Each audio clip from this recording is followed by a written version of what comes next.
60 साल की बूढ़ी बहन यूं अपने बूढ़े हाथ जोड़कर रात 12 बजे के करीब अपने भाई के पांव पकड़कर माफी मांग रही थी और कहती थी, भाई सारी गलतियां मेरी हैं, सारे गुनाह मेरे हैं, मैं इतराफ करती हूं, लेकिन सुबह मेरे बेटे की बारात जानी है, तुम जो है वो बारात में शरीक हो जाओ। अगर तुम नहीं आओगे तो मैं माशरे को क्या मुंह दिखाऊंगी कि मैं कितनी बेबराती हूं कि मेरे भाई भी मेरे साथ नहीं खड़े हैं।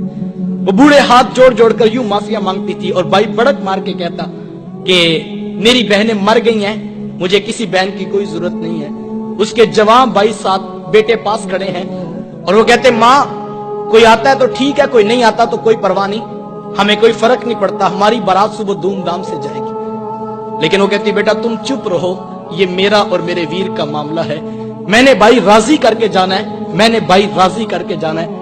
उसने आखिरी हरबा सोच रखा था, जब नहीं ना मानेगा तो फिर मैं अपने सर की चादर उतार के उसके पांव पे डालूंगी, फिर तो उसका कलेजा पिघल जाएगा। लेकिन उसका आखिरी हरबा भी काम ना आया, फिर वो सर की चादर उतार कर पांव के साथ रगड़ती रही, लेकिन भाई का कलेजा नरम नहीं पड़ता था। फिर कितने बोझल कदमों से उसने भाई की दहलीज को छोड़ा, ये वो बहन ही जानती होगी। आज हम खुशियों में शरीक होने के भी रवादार नहीं रहे। मैंने कुल चेहलम की रोटी पर जो है वो भाइयों को लड़ते देखा है। एक कहता था कि ये मेरी बहन लगती थी, रोटी मैंने पकानी है, तो दूसरा कहता था नहीं नहीं ये मेरी बहन लगती थी, मैंने खाना पकाना है। साहिब मरने के बाद तो बरादरी को दिखाने के लिए रोटी पे लड़ रहे हो, जिंदा बहनों की कदर क्यों नहीं करते हो? किसी से पूछे, जनाब 4 साल हो गए बहन से नाराजगी है, वजह क्या है? तो वो कहता है, जनाब रिश्ता करते वक्त बहन ने मेरे से पूछा नहीं था। साहिब कौन ससुराल में कहता है जा जाके मेके से पूछ के हम पुत्र ब्याने लगे हैं, तुम्हारी क्या राय है? कौन ये बताता है, कौन ये इख्तियार देता है? ये बहनें होती हैं जो ससुराल की गालियां भी सुनती हैं और भाइयों को बताती हैं हम बड़ी सौखी हैं अपने घर में, तुम अपना इत्तेहाद कायम रखो, तुम आपस में बस माँ का घर बाप की चौखट आबाद रहनी चाहिए। लेकिन भाई इतना कुछ करने के भी रवेदार नहीं रहे हैं। बहनों को इज्जत मेरे हुजूर ने दी है।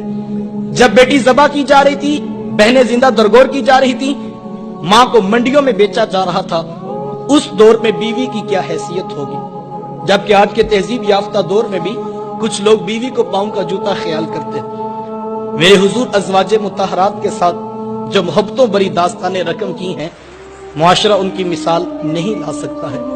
किसी को हुजूर हुमैरा कह के पुकारते हैं, किसी के लिए बकरी का बच्चा ज़बा करते हैं और गोश्त के मुख्तलिफ टुकड़े उनकी सहेलियों के यहाँ बेचते हैं। हुजूर कसरत से हजरत खतीजतुल कुबरा रदियल्लाहु ताला अन्हा का जिक्र किया करते हैं। सैयदा आयशा सिद्दीका रदियल्लाहु ताला अन्हा फरमाती हैं कि मेरा जो उनसे रिश्ता था तो एक दिन मुझसे ना रहा गया और मेरी जुबान से बेसाख्ता निकल गया। हुजूर अल्लाह ने आपको बेहतर अज़वाज अता कर दी हैं और आप अभी तक उस बूढ़ी औरत का जिक्र नहीं छोड़ते हैं। फिर हुजूर के चेहरे पे जलाल आ गया और हुजूर मैं ए आयशा मुझे खतीजा के बारे तकलीफ ना दो, जब पूरे मक्के ने मेरा इनकार किया था, एक खतीजा थी जिसने मेरा इकरार किया था। मैं उसे कैसे भूल सकता हूं जब जमाना मेरी मुखालफत करता था, मुआशरा मेरे खिलाफ खड़ा था, लेकिन एक खतीजा थी जो मेरी मोहब्बत का दम भरा करती थी। मतलब फिर मैंने हमेशा मोहब्बतों का इजहार किया और यही हजरत खतीजतुल कुबरा रदियल्लाहु ताला अन्हा है। जब उनका वक्त आखिर करीब आया तो सैयदा फातिमा तो ज़हरा रदियल्लाहु ताला अन्हा को भेजा और कहा, बेटा जाओ जाके हुजूर से चादर रहमत मांग लो। सैयदा हाजिर खिदमत हुई और आकर अर्ज की कि मेरी वालिदा चादर मांग रही हैं। हुजूर ने चादर भी उतार कर पेश कर दी और साथ फरमाया, बेटा के माँ से पूछो ये चादर क्या करनी है। ये कहते कहते हुजूर भी साथ तशरीफ ले आए और हुजूर मैं खतीजा तूने चादर क्या करनी है? अर्ज किया कि हुजूर जो मेरा बुखार है लगता यूं है कि जैसे जानलेवा साबित होगा, मेरी आरजू ये है कि मुझे कफन आपकी चादर रहमत पे दिया जाए। ये हुजूर की सीरत का कितना बड़ा रेफरेंस है कि बीवी आरजू कर रही है, अगर मुझे शोहर की चादर में कफन मिल गया तो ये मेरे रब के हुजूर भी मेरी बख्शिश की जमानत होगी। हुजूर ने चादर भी उतार कर पेश कर दी और साथ तारीख साज जुमला इरशाद फरमाया, मैं खतीजा तूने तो सिर्फ चादर मांगी है, अगर तू मुझ मोहम्मद की जल्द भी मांगती मैं वो भी उतार के पेश कर देता। अच्छी बात दूसरों तक पहुंचाना सदका जारिया है। वीडियो ज्यादा से ज्यादा शेयर कीजिए।